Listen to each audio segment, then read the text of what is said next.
I'm going to start this. Welcome to the panel. I think I'm the oldest person on this. I think it's probably reasonable I'm the oldest person on this panel right now. I assume I get a free breakfast somewhere. That's all I get. $2.50. My name is Taliesin Jaffe. I'm a voice actor, voice director, scripted actor for anime and video games. No particular order that I can possibly remember at the moment. I do voiceover work for Street Fighter 4, World of Warcraft, I Might Be Strawberry Eggs. Can I go? Where else can I go? Some stuff for Funimation. I'm trying to remember what. I did some voices for Predigal for Black Cat. Shogo was yeah, that's a Tsubasa Prodigal. Well done. Deers, God, a whole bunch of other stuff. I also directed the dubs for RD the TV, one of the co-directors of Beck Mongolian Chop Squad, and most recently the Hellsing, the original Hellsing, the Hellsing Ultimate, and the brand new Hellsing Ultimate, which we just recorded. And Marvel vs. Capcom 3. He showed us clips of Hellsing. It's awesome. And you didn't get to see them. She's cute. What am I going to do? She's new. Hi, I'm Sarah Williams. I'm very, very new.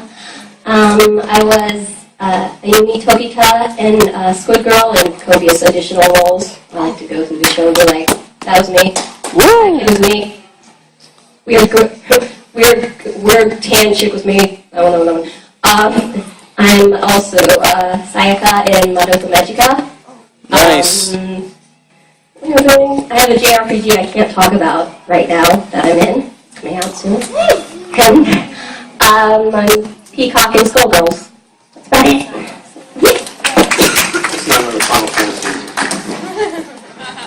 I will kill you, KG.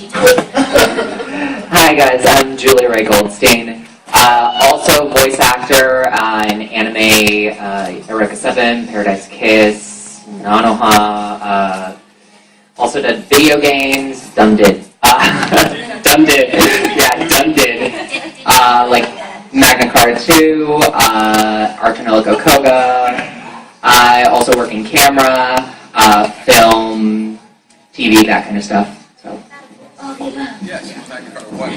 Hi guys, I'm Lauren Landa. Let's see, done anime, video games, voice actors for anime, video games. Like Taliesin said, no particular order. Lychee, Failing, and Blaze Blue. Yeah! Thank you. Yay! Let's see, Rena and Luminous Art 2. I can't think. Don't you hate it when you get a brain fart? I used to write them on the back of my... You right? I used to have little stickers that I put on that would have like... I may do that. I am really excited to announce Kyoko Sakura in Madoka Magica, which I can finally talk about. I'm so excited about that. Let's see. Yeah, thank you. Our friend Chrono and Magical Girl Lyrical Manaha, Kirke and Familiar of Zero, and there's a ton of other stuff. I just can't remember them. Mark? Hello everyone, my name is Mark Allen Jr. I'm, like Sarah, I'm really, really new. Of the things that I've done that are out and I can talk about, I did some voice work for Squid Girl and the movie Redline that was showing for a little bit. Yeah, me too. Her too. It's overboring. And working on a few things now that I can't talk about. So, Katie? Hi guys. My name is KG Tang. Voice actor, some script adaptation, and mostly just trying to pay mortgage. Let's see, stuff I was in. Flag, Karas, I was in the Melancholy Heart of Suzumiya, I was in Nanoha and Zero. I played Kenshiro in Fist of North Star, Ken's Rage. I got the tattoo too. Sima Zhao in Dynasty Warrior 7 and Dynasty Warrior 7 Extreme Edition or something like that. I was a pretty princess. Pretty princess. My mom would be proud. Let's see, what else did I do? Tekken. In Tekken Blood Vengeance, I was Liu Xiaolan. It was very excellent. Yeah. And a whole bunch of other stuff. I have like a bunch of stuff coming out next year that I'm really excited about. So hopefully by this time next year I can share it all. Late, hurry up. I got late. I know, it's so late. Don't get any candy. No, you don't get any candy now. These guys do. No. Okay, just keep Well. the entire thing. Like Sarah, well, my name's Danielle McCray. Yeah. Well, my name is Danielle McCray. Like Sarah and Mark, I am very new to the voiceover stuff. Some of the stuff I've done is League of Legends. I play Karma. Yeah. World of Warcraft, I play Hagara. And a few other stuff that I cannot talk about. I just quit WoW. Just sort of to add to that, tomorrow there's a World of Warcraft panel, and I know that they would love any of the new World of Warcraft. You don't look actors like that Christopher are Smith. I am Christopher. They don't know that. They were buying it. Oh. Sorry. What are we doing? We're introducing ourselves. Oh, I'm Stephen Reese, Steve Racer, I don't know, read the program. No, I did that Hellsing OVA thing a few years ago, and then I did Sengoku Basara 3 video game, and I've done like some audio dramas and stuff like that, and recently I produced a lot.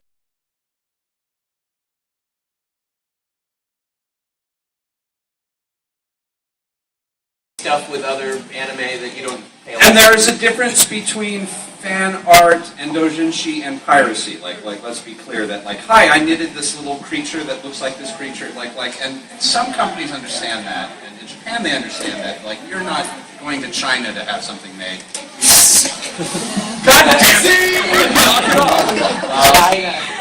I can't wait till all animes change. Let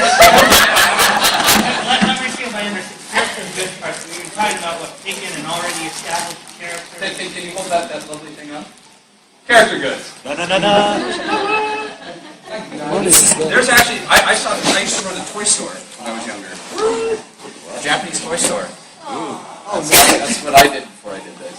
And we had Disney merchandise, and we had a guy come in to authenticate our Disney merchandise, and he had a special caliper, which was designed to measure the distance between Mickey Mouse's ears to tell if it was a forgery or not. Disney is crazy. There's don't mess with the mouse. ratio. Don't mess up. Copyright infringement is copyright infringement regardless of what shape it or form it takes, Copyright reform is fine, but infringement. Yeah. I think Superman should be I think Superman should not have a copyright anymore. But oh God, no! Warner Brothers will keep their clasps on. Family, you mean? Oh yeah, no, that's an ugly story. Yeah, you're gonna read that story. You didn't want to talk about it. Okay, I saw a hand behind the hand. Lost again. Sorry, I can't see. Sorry. I saw the unicorn girl. And then, yeah, we should. So for those of you who did VAs for video game characters, did you play the character before doing the voice actor? Play the characters, or did you just do the voice without having to play any character while you're doing the voice? You never get to. Yeah. A lot of times the game's not finished yet. So, one I did, all the animation was like wireframe. Yeah, me too. Yeah, so here, this is, okay, I'm a wireframe dude, and this is my motivation, but you just listen to the director. And they don't know anything else. You get called in to audition or you get called in to record, and very rarely do you get an email ahead of time or a call about what the character is about, the history of the game, the plot of the game. You find everything out as soon as you go in to record. Taliesin, am I right? Yeah, that's usually how, with rare exception.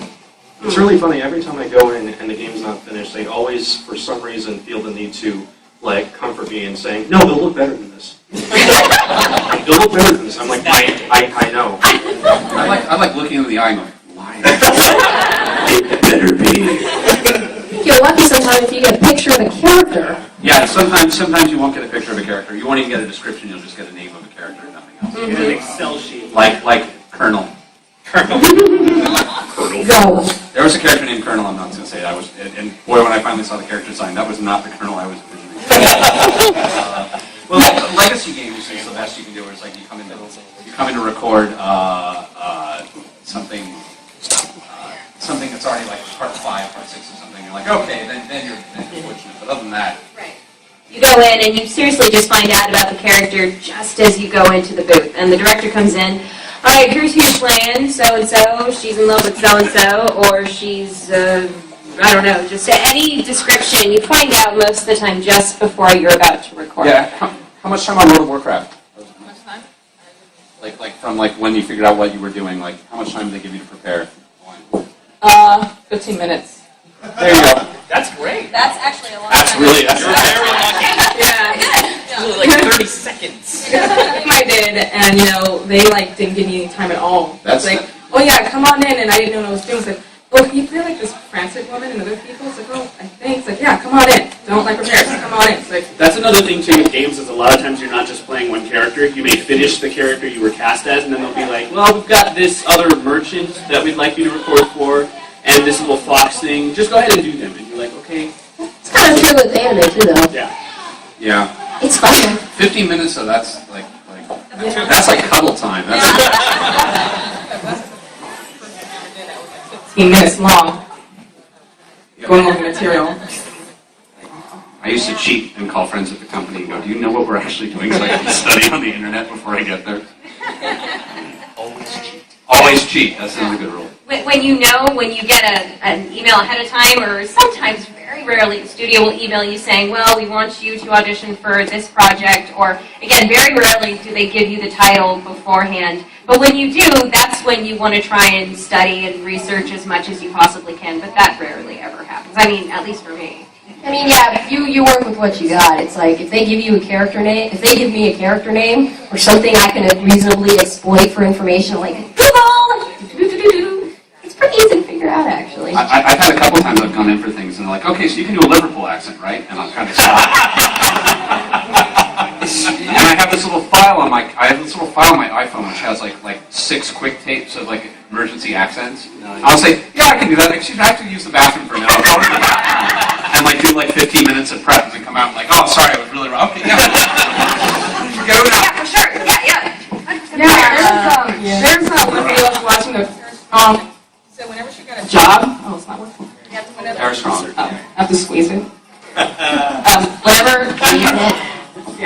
Whenever she gets like a job that has her doing like an accent she hasn't done before, she just calls like different numbers with different people from different parts of the world and just like, hey, talk for me. I want to hear your accent, so I can like get it down. I know. You have a lot of friends. There's somebody in Brooklyn then who's like, some chick just called me up like 6 times. Get that Harlequin. What's the area code for Brooklyn? Unicorn Girl, you had a question. Yeah, you The way. what I was going to say doesn't really have anything to do with what you're talking about now. Awesome. Oh, you can say it. By the way, I'm sorry, apparently you're not a unicorn. Julie just corrected me. I apologize. It took me forever to realize that they're all dressed as My Little Pony. Awesome!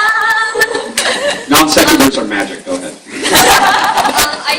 It had to do with the SOPA law thing, and yeah, and like I also have a very strong opinion on it, and I don't agree with it also because like a lot of the people who are strongly backing it, like Disney, they like corporations they're like associated with are the ones who originally made the distribution software available to us, and then they're coming around like 10 years later and they're like, oh, look what these people are doing. They're stealing our stuff. We have to stop them. It's like, but you made us able to do that. And they're trying to like sue like little kids for singing songs. Like The MPAA is on the same side of it's evil. I would recommend going into some fabulously interesting studies about blame displacement. And there's some very interesting scientific studies on what happens when they've done several of these over the last 50 years. But my favorite one is they had people in booths. They would wear these little goggles and these earpieces, and there would be cameras. So these people in booths they were basically watching what this one person was seeing and could direct them through the earpiece and tell them what to say and where to go and what to do. And after about a week of this, they would just start doing mean shit to people because they were just basically had this little robot they could send out into the world to do